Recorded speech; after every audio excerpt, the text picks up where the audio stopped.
sandwiches. So the first thing that I do is take my spreads out of the fridge so that they have time to become room temperature so that they will be easier to spread and mix. There's a lot of ways to make a cucumber sandwich, but today we are going to be putting an Italian spin on ours.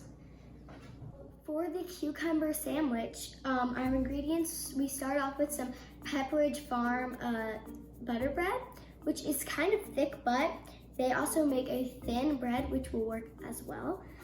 Next, we have some cucumber and salt to help prepare it.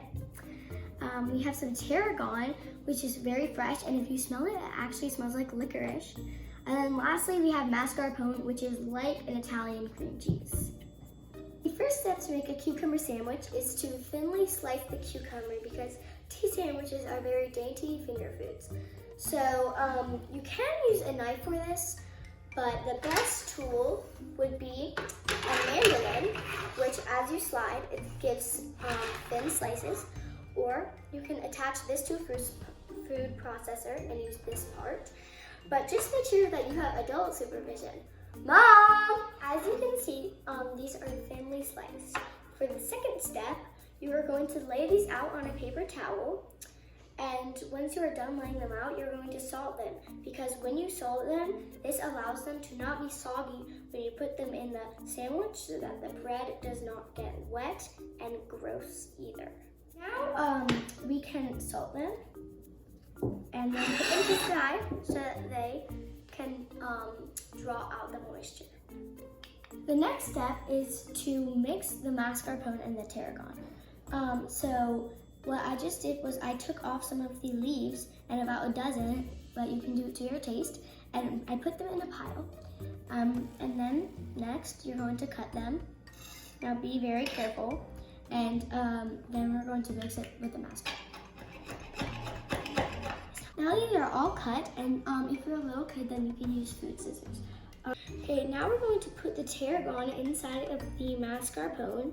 The tarragon is going to give this more flavor, and we're going to mix it together. Now, just make sure that you don't put too much in the middle because it might tear the bread. So now you're going to layer these cucumbers,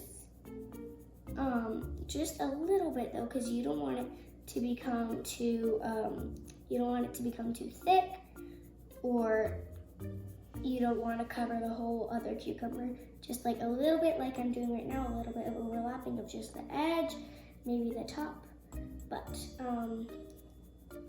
you don't want to do it too much, because that kind of defeats the purpose of it being a thin slice. Okay, so when you're doing this, the best way to do it is to kind of do like a seesaw, and then just take that part off. And just remember to not waste the crust, because the crust can be used for a lot of things.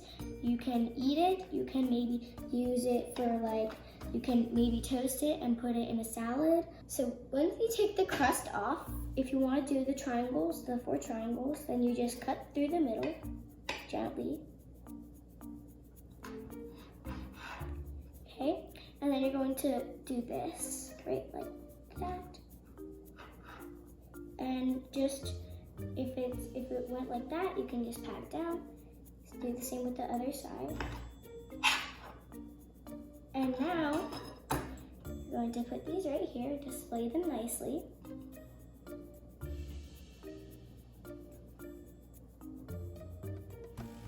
And then you can eat. Now we will be making a radish and butter sandwich. So again, we are going to be using the mandolin to cut these. We used it to cut radishes into thin slices. We can use the same bread. We can use salt and pepper, and we are going to use butter. So just like before, we're going to set these out on the paper towel, except this time, instead of just putting salt, we are going to be putting salt and pepper to give it more flavor as well. Now we are going to put the salt and pepper on here. So first some salt, and now some pepper. next we are going to spread the butter, and now it is going to be easy to spread because we left it out for a while. Now that I have spreaded my Irish butter, I can put these on a similar way as before with the cucumbers, just a thin overlapping. We are going to put this piece of bread on here. We're going to do about the same thing as last time. We're going to put the point down and then kind of saw it like that. Okay, now here.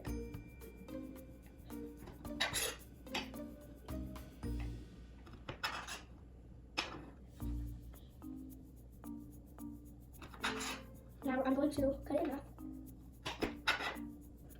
and cut the triangles. We're going to pat the triangles down and make another triangles. Pat the triangles down. Now I'm going to take my plate here. I'm going to set these down neatly.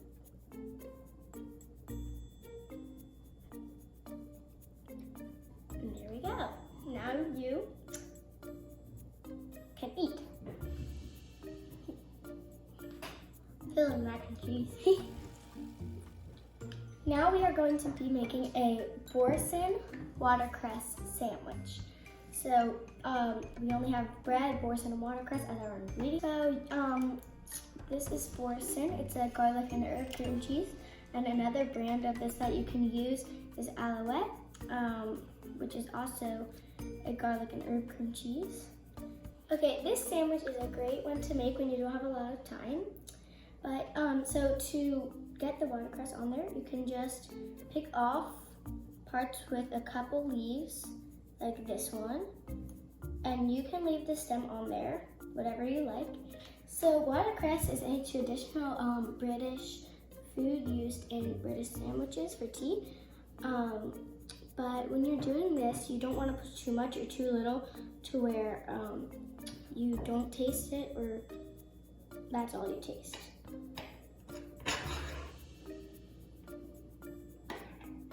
So you can actually cut these in many different shapes. You could do it in long rectangles. You could do it in just halves, but it's very nice to do it in just the same shape, or maybe you like triangles more, whatever you like. We will be making a deconstructed egg salad sandwich. So our ingredients are 2 hard-boiled eggs that are sliced carefully. We have mayo, salt and pepper, Dijon mustard, paprika, and we have a whole wheat bread this time instead of the butter bread. So we're going to have 2 tablespoons of mayo. So here's one. We're going to take it out. So now we are going to get the Dijon mustard, and we're going to have 1 teaspoon of the Dijon mustard because Dijon mustard is very strong.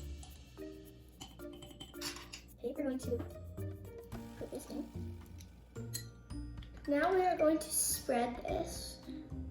It's very easy to spread because they're just condiments.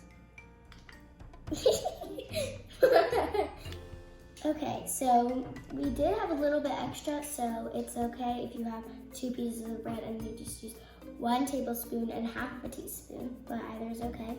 And so now, before we put the eggs on, we're going to put salt and pepper on both sides. Now pepper.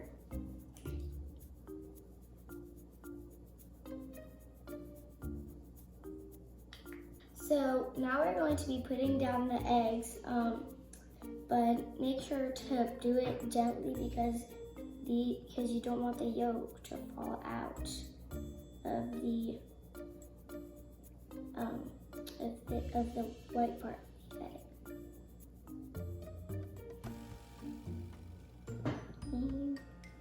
Now we're going to be putting some paprika on the eggs to give it more flavor.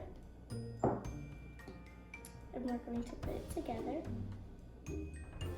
And then the crust. The tea sandwiches the day or night before, then a trick to keep them moist is to put a damp paper towel over them and then put them in the fridge.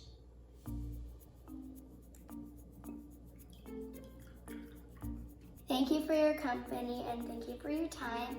Leave a comment of which sandwich you think was your favorite. And